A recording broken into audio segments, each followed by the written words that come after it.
Okay, right. Well, I think we should probably get going and then anybody else can join us as we go along. I'm very excited to be joining you today. My name's John Manners-Bell, and we'll do a couple of introductions in a second.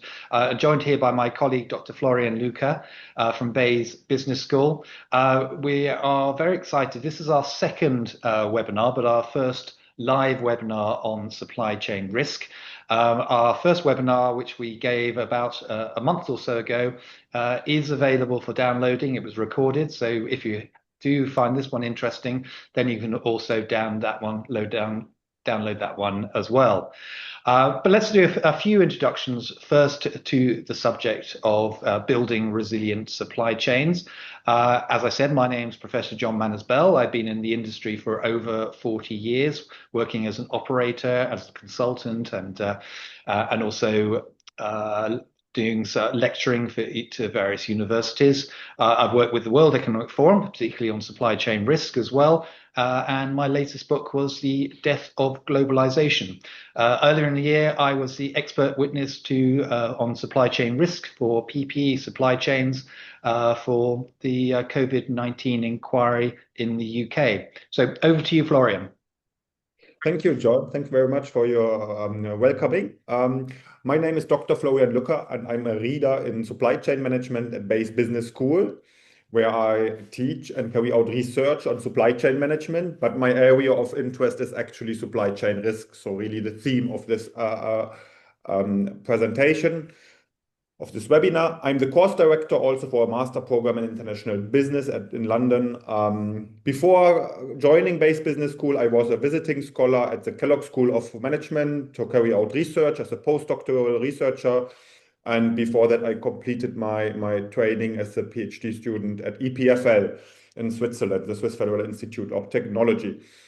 Throughout my time at Bayes, besides teaching and research, I actively engage with a variety of organizations on building resilient supply chains. That's very important for me to learn lessons, but also to pass on knowledge and exchange ideas with practitioners. So I had collaborations with Roche Pharmaceuticals, Jefferies Investment Bank, and also the ADBI, Asian Development Bank.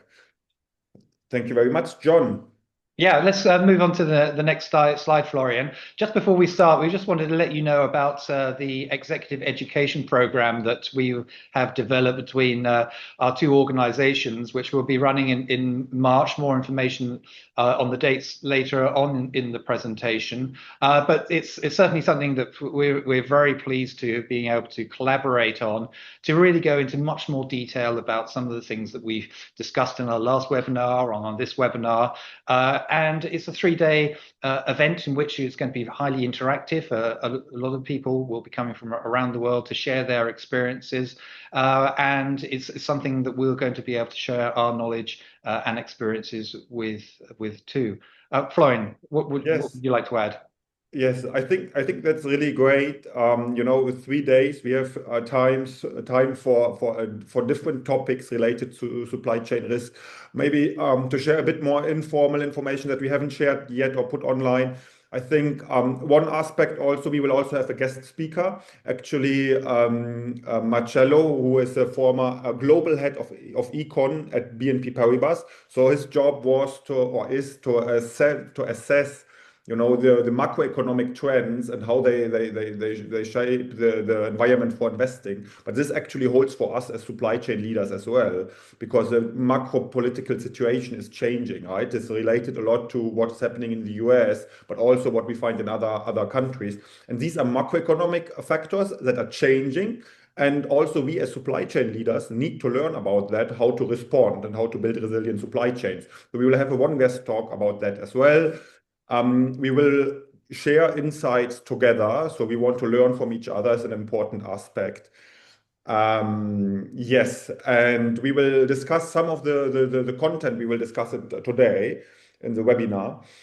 I think, we have already some the first registrations, and there are participants from outside of the UK. And so we really want to make sure also, we have a good learning experience inside of the classroom, but maybe also outside. So maybe we can have some, informal dinner as well. There are opportunities where we can dive in, maybe some nice places like the Royal Automobile Club. But we would need to have registrations for that so that we can make the reservation for these events early on. And maybe also put this into context. So this is an executive education program taking place in London, but we might plan future events with the supply chain risk community in London and also maybe online as well. So this is kind of the first bigger event that we are planning together. Great.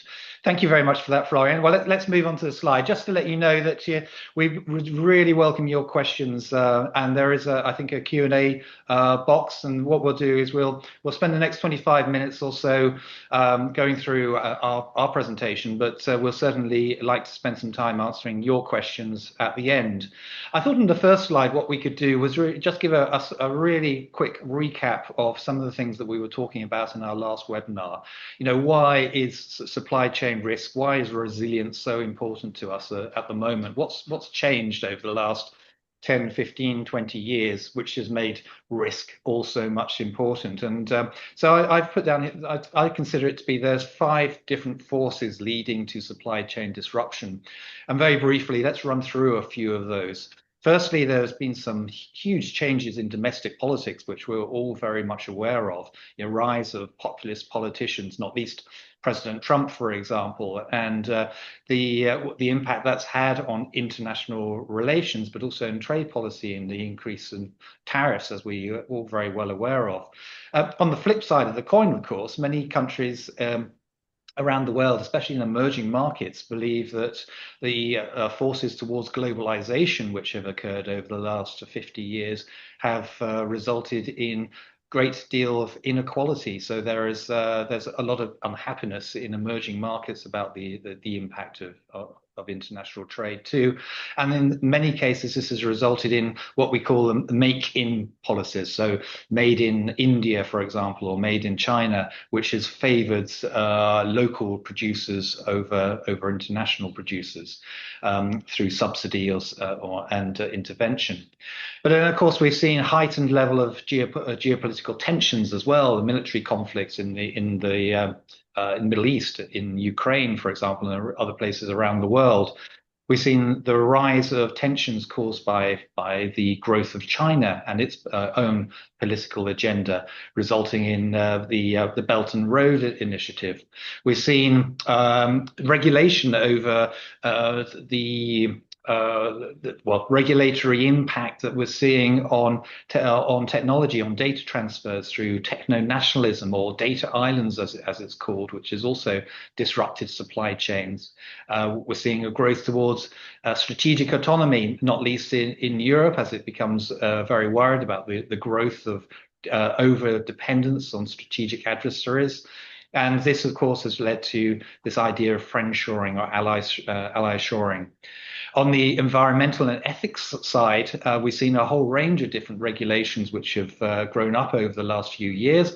There's a lot of talk at the moment in the European Union about the supply chain due diligence directive and also CBAM, the carbon border adjustment mechanism, and all these regulatory impacts. They have an impact on global supply chains, on international trade, because they intervene, they raise the costs of sourcing goods from around the world. And again, this is very disruptive force for European manufacturers, retailers. They can say the same with ethical legislation as well, the impact that's having on, many people would say quite rightly that you need more visibility of suppliers and their workers in different locations around the world. But by doing so, you're increasing costs. Then we have circularity, circular supply chains, a real thrust towards more sustainability, but all this comes at a cost.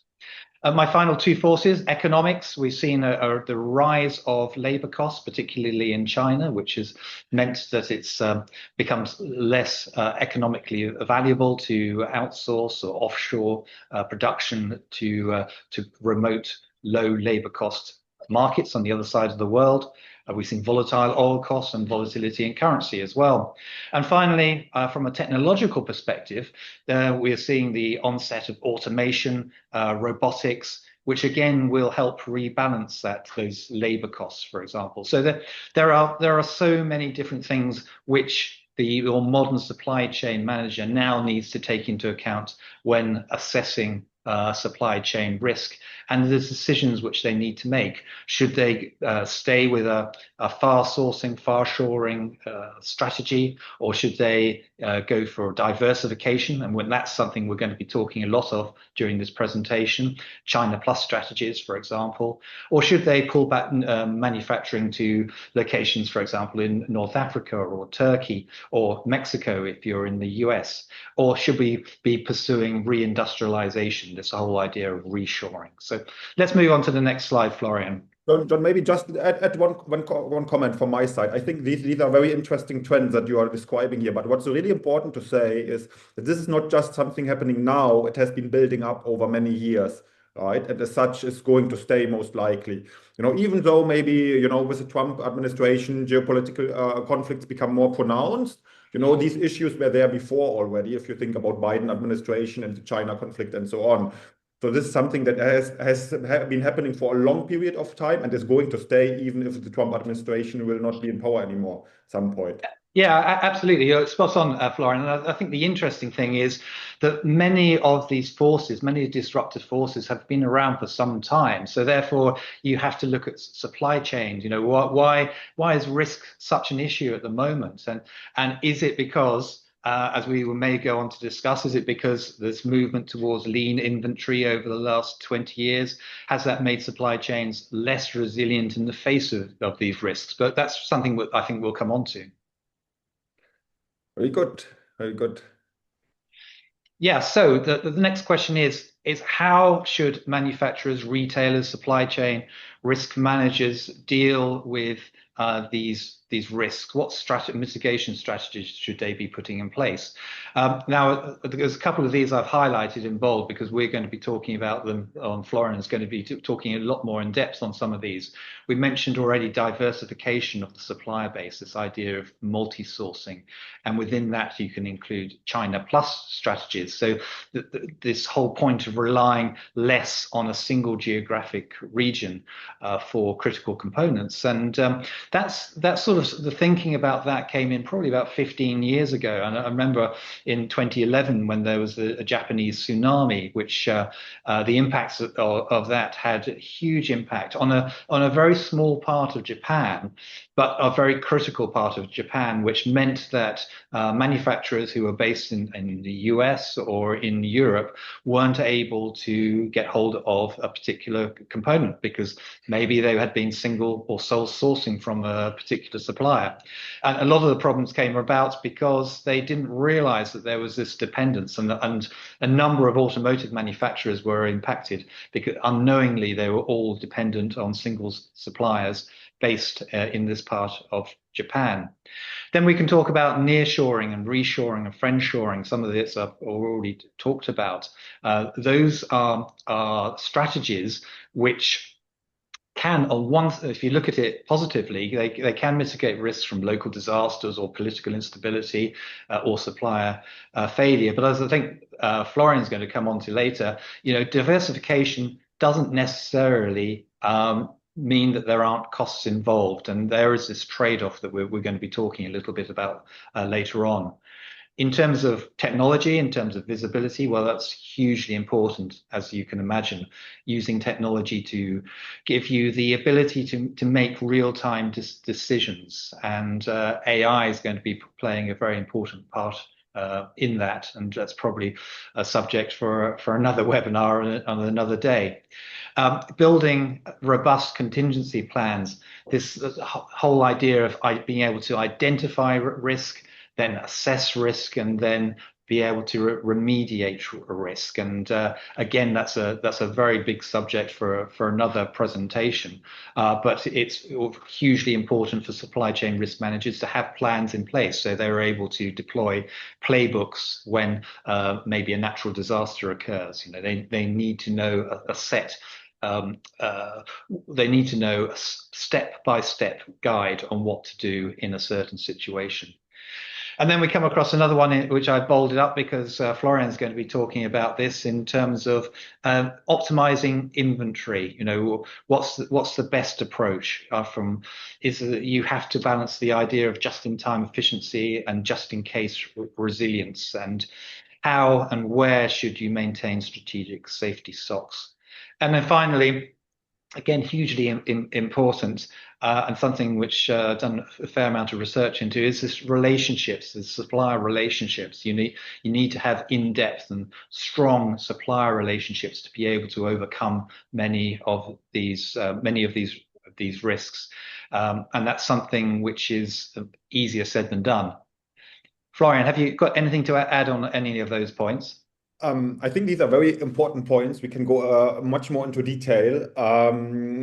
Just this question about just in time and just in case is just, very, very interesting. We will let's move to the next slide and then go more into detail when we look at the value chain as a whole, maybe. Absolutely. Okay, let's do that then. Mm.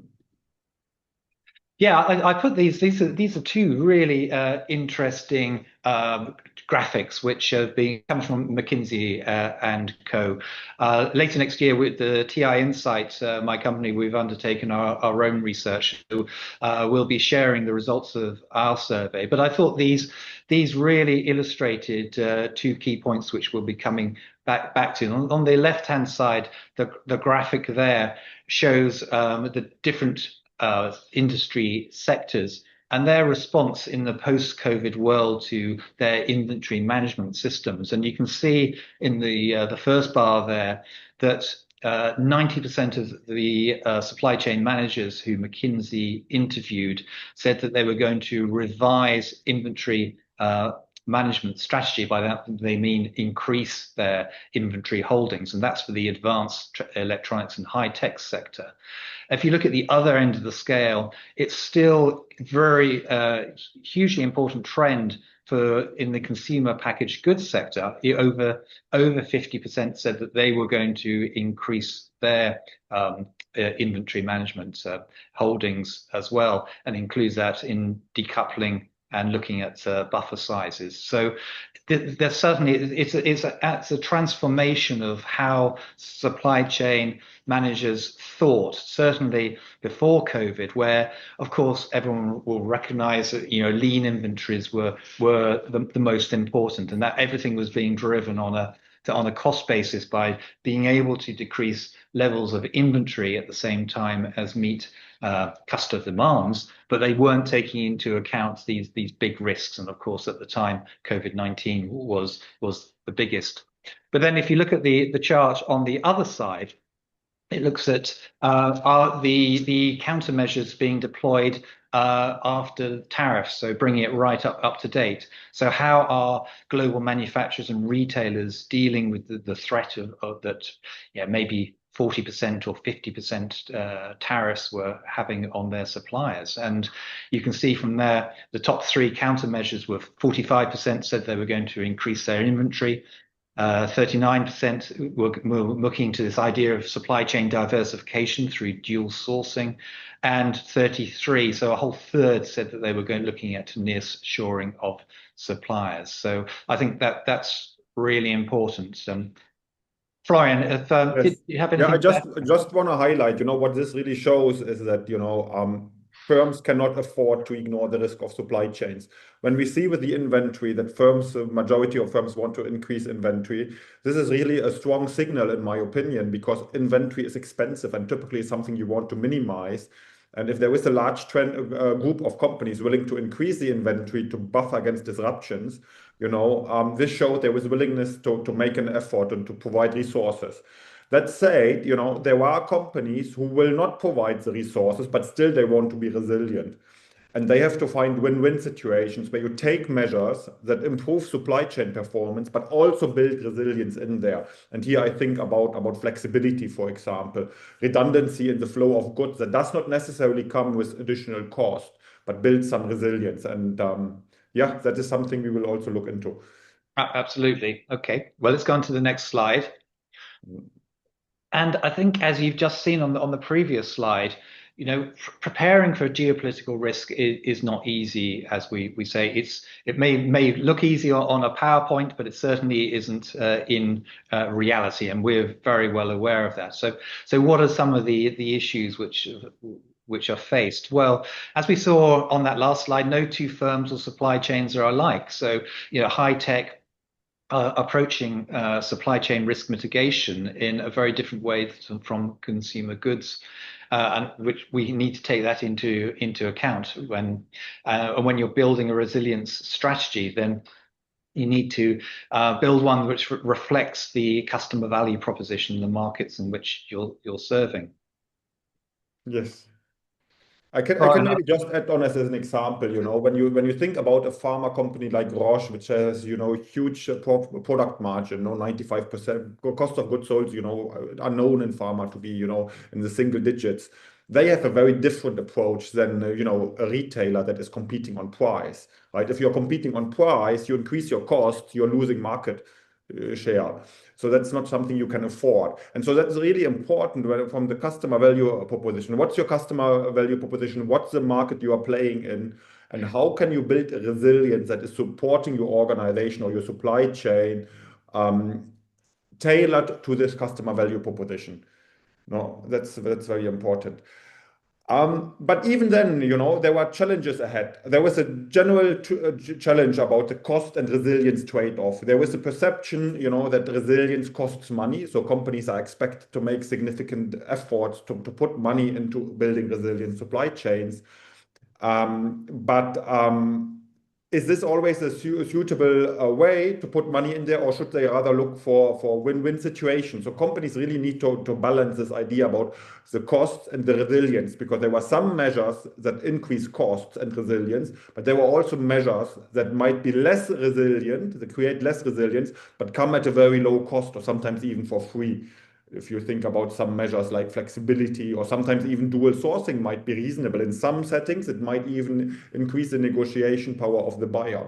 In other settings, it might not might be complicated because the volumes are very small. Anyway, another challenge that companies are facing is the short-term pressure, long-term strategic benefits. Most companies are shareholder-owned. They want to have a quick return. But disruptions sometimes do not occur regularly, and as such, it's a more long game that makes it more difficult to convince, senior management to buy in. On top, Exactly. yes. Yeah, exactly, Florian. I was just to add to that. I mean, if a manager is being measured, what metrics are being used, and in a lot of cases, it will be in terms of driving down inventory or driving down transport costs. And in terms of their own career, if they are working for a company for just a short period of time, 2, 3, 4, 5 years, then they would have to have a very difficult conversation to say, well, we need to look at resilience if that event which is going to test that resilience isn't coming for 10 years. So it's that sort of really practical, pragmatic impact which goes on to influence sort of longer term strategies. Very good, very good. Another challenge companies face is the unpredictability of these disruptions. So companies have little knowledge about how likely the disruption is, when it's occurring, where it's occurring, and what the impact is. This information might be out there. Insurance companies might have information about natural disasters and geopolitical risks, maybe. Companies might not access them because they are costly. And then companies need to complement that with additional data, coming from specific production sites, for example, out of their specific supply chain setting. This information is difficult to gather, difficult to analyze, requiring resources. So often firms have this uncertainty, and that makes it even more difficult for them to have a case for building resilience if the payoff is very uncertain. Challenges are also related to complexity. If firms go for the approach of dual sourcing all critical raw materials, this can quickly add complexity to the supply chain, and this complexity makes management difficult. So there is the risk of over diversification, fragmentation in the supply chain, and that can, offset the intended gains of building resilience. General problems are lack of visibility into the deep tier supply chain, so firms know what are their direct suppliers. Second tier suppliers is becoming very difficult, and third tier suppliers even more. What's really important and what we will see on the next slide is that in order to succeed in this domain, you really need cross-functional collaboration. It's not only a procurement, it's not only sales strategy. It touches upon every function in an organization, even supporting functions like finance and so on.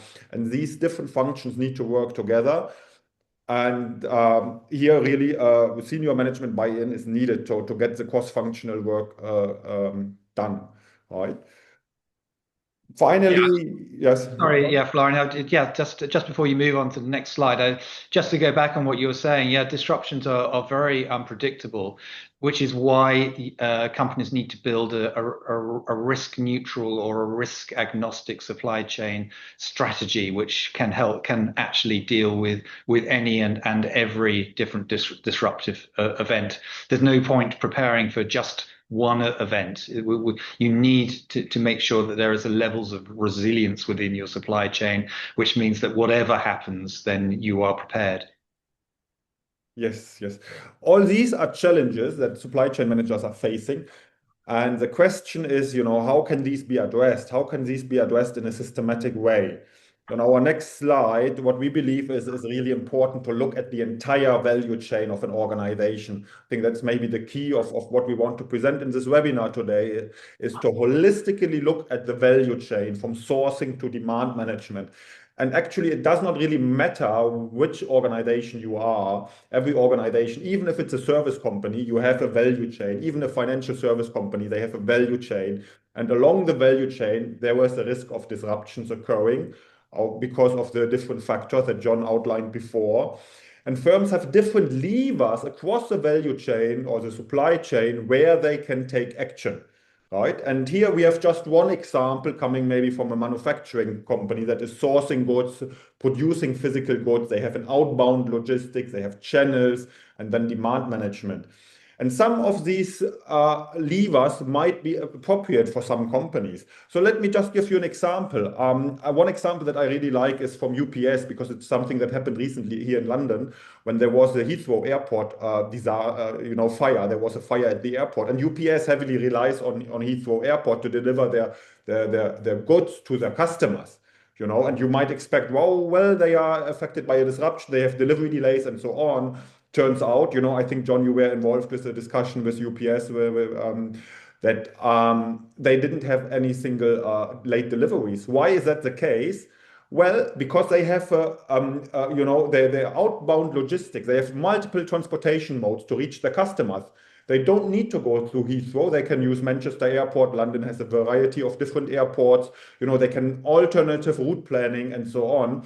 So that means for UPS, this is great news because they can be resilient in a way without incurring additional costs. It's simply their size, because they use so many different airports that they have the internal flexibility. They can reroute transportation. They can think about multiple transportation modes that allows them to overcome a disruption like a Heathrow fire. I think that's very, very important. And also we have to highlight UPS, even though it's in the premium domain of transportation, it's still a transportation company, meaning that the margins are very thin. They can't afford to have redundant, capacity in a way.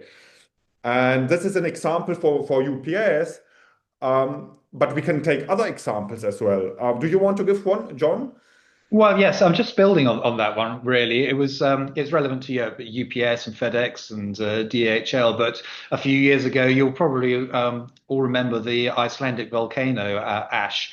And that had even more of a sort of a regional impact on Western or Northern Europe, should I say? And it was the same. All the big express parcels companies had that flexibility, and they on even a bigger scale, they were able to reroute a lot of their flights into Southern European hubs and then truck the freight, truck the parcels overland. So that's a sort of a living example of agility when you have that scale, but you still need to have the flexibility of management and the systems in place to be able to make those decisions and move things in very quick time around Europe for it to be able to work. Yes, very good, very good. Let me add on another one. Going more to the channels, so omni-channel. The example that I like is Zara from the COVID pandemic. Zara actually, fashion retailer, fast fashion retailer, they did very well actually during the pandemic, despite the brick and mortar stores being closed. And the reason for that is that they invested heavily in an omni-channel solution before the pandemic. So they decided, for them, it's best to have an omni-channel solution in place because that way we can best serve our customers, even if there is no disruption. But when the pandemic hit, they could effectively serve their customer demands with the online channel and pick up the goods from the stores. And that helped them overcome the pandemic quite well compared to H&M, which was hit much worse financially by the pandemic because they did not have the omni-channel solution in place. Here again is an example without incurring significant costs. You build some flexibility, actually a redundancy of the flow of goods in the supply chain by design because it's the best to serve your customers in the absence of the disruption, but it also helps you to deal with disruptions. And there was a Yeah, question. Yes, sorry, just one more, John. yeah. There was a question about, small, we will look at it later on, but I just saw the question about smaller businesses, right? Now you say, okay, these are all big businesses, UPS and Zara and so on. Well, there is an answer for smaller businesses as well, because they can actually outsource some activities. If you think about, a niche, retailer, I don't know, in London, in New York, in Paris, no, they might sell through their brick and mortar store, but they can have an omni-channel solution through third-party logistic providers and so on. Right, so there were options for them to access this solution. Likewise, a small enterprise might have only one small warehouse where they have a single point of failure risk, but they can access other warehouses throughout outsourcing. Actually, yes, John. Sorry. Yeah, no, well, let me go on that very interesting question from Malcolm, yeah, about the defense sector. I think this goes to the heart of many supply chains, critical supply chains. Who's taking control within that particular supply chain, and you could say defense or pharma or maybe even the PPE. There needs to be an economic force who is coordinating supply chains in a way that creates resilience. So maybe if you're in the defense supply chain, which was the Malcolm's question was referring to, you need to mandate a certain amount of inventory is being held at every different level of that particular supply chain. But that's only going to work if you have a dominant economic actor within that supply chain who is able to insist. Most supply chains are hugely fragmented, hugely complex, and there is no single one coordinating force. But within the defense, maybe you can say, if it's, say, in the UK, it's BAE, or in Germany, Rheinmetall, or whoever it is, that they will take a lead in actually coordinating the whole of their supply chain to make sure that there are sufficient levels of inventory at each level. But I think, Florian, that's something, talking about where you should position inventory, you're going to come on to a little bit later. Yes. Maybe yes. Maybe keeping on inventory, this argument. We will look into the pharma sector where you do build up inventory to buffer against disruptions. It doesn't work in all industries, in some it does. Sometimes maybe you need some finance, cost collaboration. You need some working capital financing through you from the finance department. And there are, these inventory financing solutions that are now becoming popular. But if you build up this inventory, you actually need to know that this actually interacts with your sourcing policies. If you have everything dual and triple sourced, you don't need the inventory buffer of raw material, obviously. On the other hand, if you have inventory, maybe you need less, redundant capacity. We call it reserve capacity sometimes, that allows you to increase production quantity. All these measures, the key observation is that all these measures are interacting with each other. And it's so important for an organization to have a holistic view from end-to-end resilience. You want to have an end-to-end resilience. You might do very well in one domain, in sourcing maybe, because you figured out you can change your sourcing within a relatively short period of time, but haven't done anything along the other side. So maybe this is not globally or end-to-end optimized. And I think we could keep on talking here. Should we take more examples or should we go on? I think we should probably push on. We've I got think about so, no? probably about 20 minutes left. So Yes. So let's make some progress. yes. So I think now we just want to give one deep dive. It's just an example about building resilience in the pharma setting.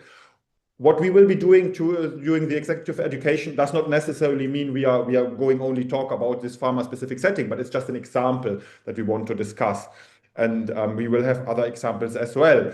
Anyway, typical supply chain in pharma. You have some of you might be familiar with that supply chain. You have different stages of production. You have the drug substance, you have the drug product packaging, and then you serve the markets, right? So might be different locations. And now, if you're producing, high-end patented drugs, you typically have a high margin. Sometimes it's also important for the patients to have access to these drugs, actually. So you want to be sure that you are resilient towards disruptions that might occur at different locations, right? You might have the packaging side, the drug substance, drug product side. So you have a multi-echelon supply chain exposed to disruption risk. And how can you deal with that? Well, in the pharma setup, some measures are not possible, like changing the pricing when there is a shortage of supply. Really, what you have to do is strategically think about dual multiple sourcing. You have long time horizons to consider because of the regulatory requirements. You want to have some reserve capacity, not running at full capacity, so that when there is a disruption at one side, there is a second side that you can ramp up production to produce the goods needed. And then the third one is obviously buffer inventory, right? So you can always keep some buffer inventory to mitigate disruptions. And well, of course, you back this up with business continuity management, risk assessment, and so on, these standard procedures. What we want to study now in the next slides is where to place this inventory in the supply chain, because essentially you have the three echelons, right? And there's an inherent trade-off. On the one hand, it would be best to have the finished goods inventory downstream in the supply chain, because it really helps you to mitigate any disruption in the supply chain. Even if the raw material is not there and you cannot produce, this disruption ripples down through the supply chain, but you have the finished goods already produced, so you can serve your customer demand. So, ideally, you would want to keep it all in finished goods form, if there is not the problem that this is much more expensive than upstream, right? So downstream is always more expensive because you have the value add, and the trade-off for the manager is, how much do I keep in finished goods form? How much do I push upstream, right? If the firm wants to add on capacity, this is, again, it interacts with the inventory because it somehow complements, but it's very different, the reserve capacity, because, it typically helps to mitigate only a local disruption. If you have a disruption at the packaging side, you would want to have some additional capacity at another packaging side so that you can mitigate this disruption. It does not help you, the packaging side capacity, when you have a disruption, let's say, with producing the drug substance, right? So this is really echelon specific, and that makes it different from the inventory, right? And so let's try to really understand how this plays out. Let's assume we have a stylized supply chain, very simple setting, 1, 2, 3 echelons, and the disruption occurs in the middle echelon.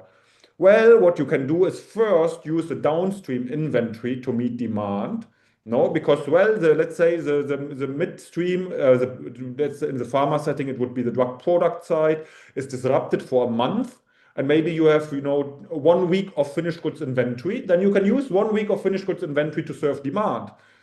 Maybe you have another week of semi-finished goods of inventory, which we call RMI here. This to supply the packaging side and serve your demand. So you can already cover 2 weeks out of the 4 weeks with your inventory in the supply chain.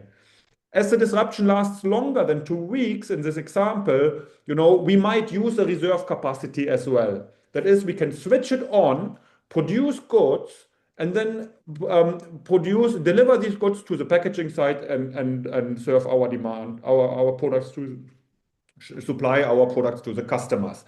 And that way, we have these three levers. We see how they come into play with each other to mitigate the disruption. Right? And the question is still, where should we hold the inventory and the capacity predominantly in the supply chain? Right? Well, we have had the discussion. Let's go to a very simple example where the holding costs are essentially the same across the supply chain. I'm aware it's not realistic. I just want to make a point. So in this very extreme case, when there is no major difference in holding costs, we would keep all our inventory in finished goods form, our risk mitigation inventory, because that's where it's most useful. It mitigates the disruption at any of the three echelons. Now we know in reality there are differences in holding costs. And what we observe is when there is a significant difference in holding costs, let's say, the holding costs jump by a factor of 2, right? They become half expensive if we move one echelon upstream. Well, maybe then it starts to be optimal also to carry some inventory further upstream, right? You cover the base load, let's say, in finished goods, but it becomes quickly too expensive. So you keep a small amount only for the very likely disruptions. But at echelon 2, you say because the holding costs are cheaper, we might add some additional inventory because it's cheaper, and that way we can mitigate even less likely disruptions, right? And so you end up carrying bands of inventory. Some locations, yes, some occasions, no, and it's really driven by the difference in holding costs. And then the question about the reserve capacity, well, where would you hold it? No, of course, in the real world, many factors come into play. We think about the costs of the reserve capacity. Anyone with pharma experience would be able to tell us that the production costs of drug substance is very different from the packaging cost. And also maybe the impact of a disruption might be different. Let's cover this later. At this stage, we want to understand what is the economic force of using the reserve capacity. And essentially, because it's used locally, if there is no difference in disruption probability or costs, we would keep it at every echelon equally. Why would we keep more downstream or upstream? There is no factor pushing for that, right? This changes, however, if we go to realistic supply chains where we keep inventory at different locations. When we have inventory throughout the supply chain, the reserve capacity upstream becomes less valuable than the reserve capacity downstream. Why is this the case? If you have a disruption upstream, there is already a lot of inventory in your supply chain that you can use to serve demand. Only when a disruption is very long, you might be able to use the reserve capacity upstream, because you first need to deplete all the inventory, and then there is value of using the reserve capacity. This is very unlikely. And that's why there is more value in having the reserve capacity downstream at the packaging side, because you might keep only a small amount of buffer inventory downstream. And if there is a disruption at the packaging side, well, at least you have some production capacities that you can use at another location to supply your goods to the customers. And that's kind of a factor for pushing the reserve capacity downstream, right? These discussions, you cannot apply it one-to-one to all supply chains. As we hinted on at the beginning, the execution is complex. And again, anyone with pharma background would be able to tell us how unique their supply chain is. Even within one organization, you have, firms have these supply chain owners. You have a supply chain segmentation. Each supply chain might be different. Right? Some supply chains produce more valuable goods. You might build resilience only for these supply chains. Then in the real world, you have assembly and distribution networks coming into play. This might make the situation more complex. In pharma and in many other industries, you have shelf life constraints that might make it difficult to keep a certain amount of inventory in a certain format, like finished goods, right? Products might be market specific. You know, you once you produce it, so you have a lot of inventory for the British market, but then the disruption is hitting the European market. You might not be able to ship the goods there that easily. You have, some markets that you prioritize over others. You know, some of your production might be outsourced to third parties, particularly when we think about smaller businesses. But also there are capacity constraints. We have seen that in semiconductor business, right? So in semiconductors, firms have a capacity issue. They cannot ramp up production that quickly because there is a sophisticated production process behind there that requires time, right?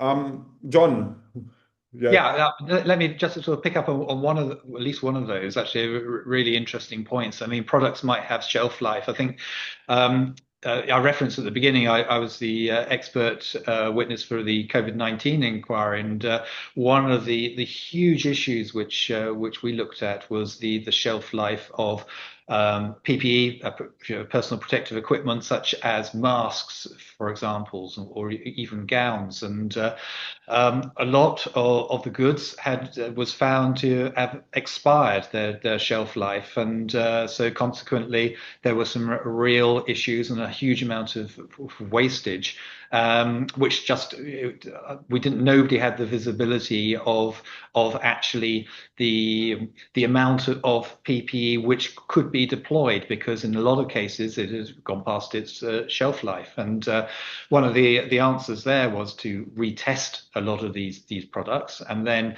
they could be readmitted into the supply chain at that stage. But hugely important, and I think another with perishable goods as well. Goods which may be sort of pharmaceuticals which need to be stored within deep freezers. That's a massive issue in terms of stock control, to ensure that the products, you may have a certain amount of products, but if they pass their shelf life, then they should be probably disposed of. So and that will have an impact on inventory levels. Yes, yes, very good, very good. I think maybe just one final observation, because I'm not sure the participants, if they come more from larger or smaller businesses. The response you take might be different from a larger than from a smaller business, right? As a larger business, as we say, you have some inherent benefits, related to your scale.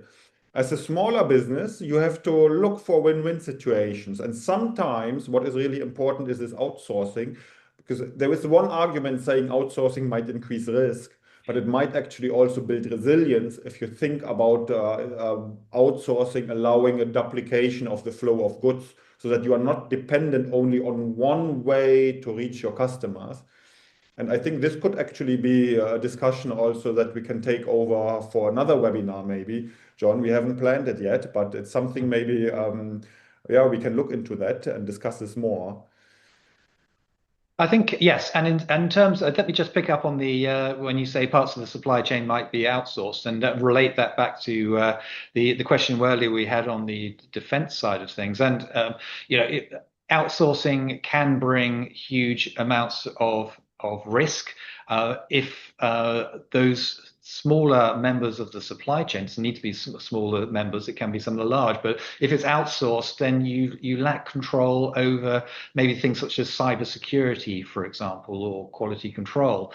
But if you look at the impact of cybersecurity, that is hugely important for, say, Marks and Spencers, who had that huge outage earlier in the year, and that was found to come that their weak link was their security company, which had been outsourced to a provider, I think, in India, and they were able to the bad actors were able to hack through that outsourced party. If you look at defense and where we are with Ukraine, a lot of the defense sector is going to come under huge pressure from bad actors working for state or quasi-state organizations, employed by Russia and Belarus, for example. And so consequently, it has a huge implications for the resilience of specific sectors. But all the way along, we've been at pains to say that all these different sectors need different approaches to resilience, and outsourcing is part of that as well. Yes, definitely, definitely. Very good, very good. Okay, let's see if there's time. any Q and Yes. I think that we if anyone's got any more questions, now's a good opportunity to ask them. At the moment, we've just had that one from Malcolm on the defence. So maybe we should, if there's no further questions, maybe we should start wrapping up, Florian.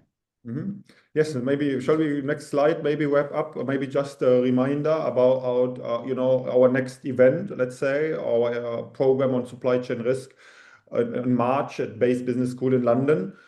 So we are very much I think it's so important to have quality participants in that program, because one thing is sharing what John and I have experienced or what we have been working on, but I think very important also to share experience, knowledge among each other, and the peer learning is an important aspect.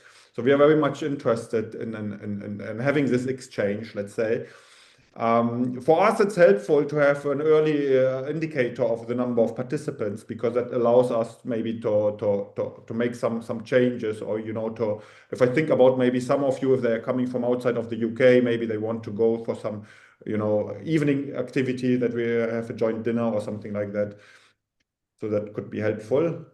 Fantastic. Yep. Well, I've got nothing else to add on to that. But hopefully you'll join us at our next webinar. We'll let everybody who's participated in this one know the subject. I think there's various different angles, and which we'd like to drill down into, give a little bit more time to. And of course, we would be delighted if any of you wish to join us for those 3 days in March, which Flora and I will be hoping will be as interactive and as exciting and as pleasurable as the last hour has been. But and if you have any feedback, please do let us know as well. But I think that's it, Florian. We have no more questions. So certainly from myself, John Manners-Bell, and Thank you. Florian. Yes. Thank you also from my side. I'm very much looking forward to staying in touch, and all the best. Yep. Thank you very much, everybody, and goodbye.